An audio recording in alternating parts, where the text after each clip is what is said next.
Hai, selamat datang di YouTube DMKP Visipol UGM. Nama saya Erlinda Quinta Pramudiantini dari MKP Angkatan 2019, dan pada kesempatan kali ini saya akan membagikan tentang skripsi saya yang berjudul Climate Change and Circular Economy Initiatives in the International Context, a Systematic Literature Review and Research Agenda.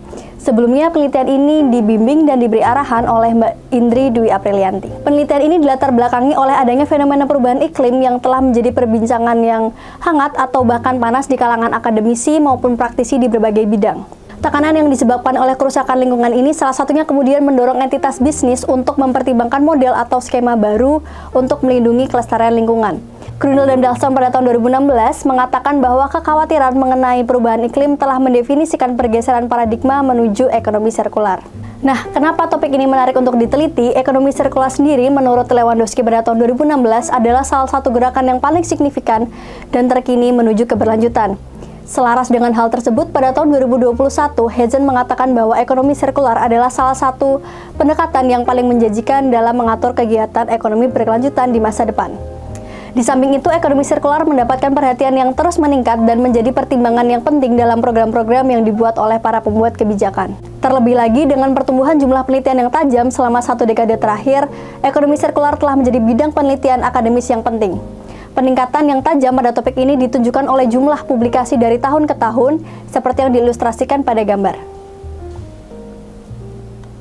Namun selama ini, konsep ekonomi sirkular utamanya dikembangkan oleh para praktisi, komunitas bisnis, dan pembuat kebijakan. Penelitian ilmiah mengenai ekonomi sirkular bergerak lebih lambat daripada komunitas praktisi, dan diskusi konseptual tentang circular economy masih dalam tahap awal, padahal penelitian ilmiah adalah salah satu strategi penting dalam memerangi perubahan iklim. Oleh karena itu, perlu adanya upaya untuk memberikan overview terhadap kondisi penelitian seputar topik ini dan mengidentifikasi research gaps yang ada untuk dimanfaatkan sebagai future research directions. Kedua, studi ini juga dimaksudkan untuk mendukung stakeholders, terutama pembuat kebijakan, dalam membuat evidence-based decisions yang dapat mendorong terbentuknya kegiatan ekonomi yang lebih berkelanjutan. Untuk research question yang memandu penelitian ini ada 5. Yang pertama adalah, what are the general patterns of the research on the circular economy literature, specifically in the policy context? Yang kedua, what research streams appear in circular economy literature in the policy context? Yang ketiga, what are the specific topical focus of research on circular economy in the policy context? Yang keempat, how does circular economy research differ in low to high income economies? And what insights do stakeholders may gain from the review? Dan yang terakhir, what are the promising future research agenda? Untuk metodenya, saya menggunakan systematic literature review karena seperti yang sudah dipaparkan sebelumnya, topik ini cukup mendapatkan perhatian dari para peneliti dan sejauh ini belum ada ringkasan komprehensif dari studi empiris yang membahas tentang ekonomi sirkular dalam konteks kebijakan, di mana hal ini merupakan celah di dalam literatur dan dapat menghambat penelitian di masa depan. Untuk menjawab pertanyaan penelitian yang telah ditentukan, saya memilih Scopus sebagai database. Untuk mengidentifikasi studi yang relevan, kata kunci yang digunakan adalah sebagai berikut: circular economy or closed loop economy or cradle to cradle, and climate change and policy or initiatives. Dalam pembentukan database penelitian, terdapat beberapa kriteria yang harus dipenuhi oleh artikel untuk bisa diikutsertakan dalam penelitian.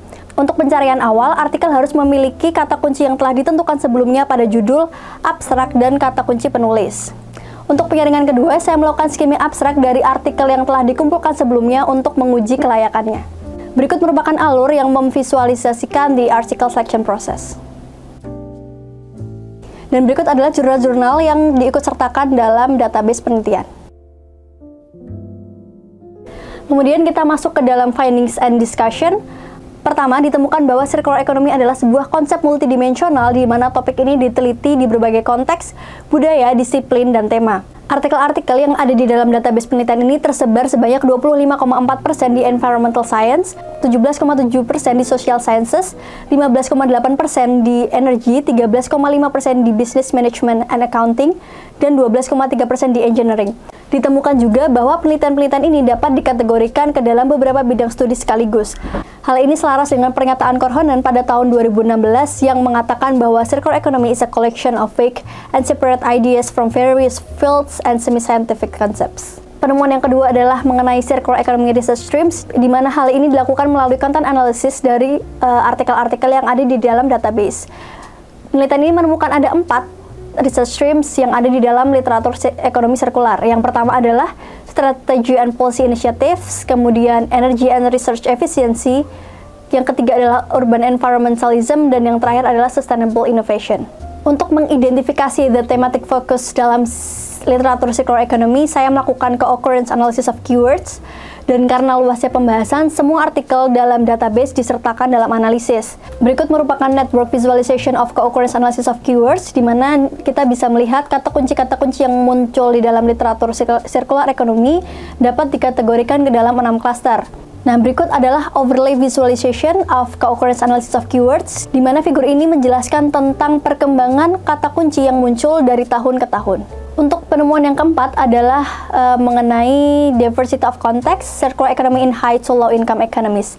Jadi circular economy ini has an international appeal with studies being conducted in 5 continents, ada di Europe, Asia, South America, North America, and Africa. Dengan total lebih dari 22 negara yang ditemukan meneliti tentang circular economy. Berikut merupakan tabel yang menggambarkan distribusi artikel-artikel jurnal yang dipublikasikan di masing-masing negara.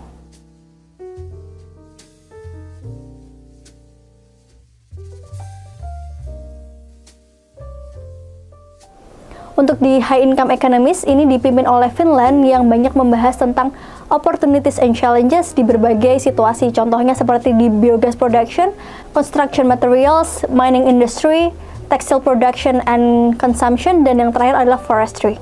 Masih di high income economies, untuk negara nomor 2 yang paling banyak diteliti di high income economies adalah Italy, di mana di Italia ini banyak membahas tentang environmental and social performance di berbagai kondisi juga. Contohnya seperti environmental benefits of industrial symbiosis in the industrial cluster of SMEs, kemudian ada juga environmental performance of bioenergy production, kemudian yang ketiga adalah environmental performance of manufacturing organization, dan yang terakhir adalah social performance of a major manufacturing industry.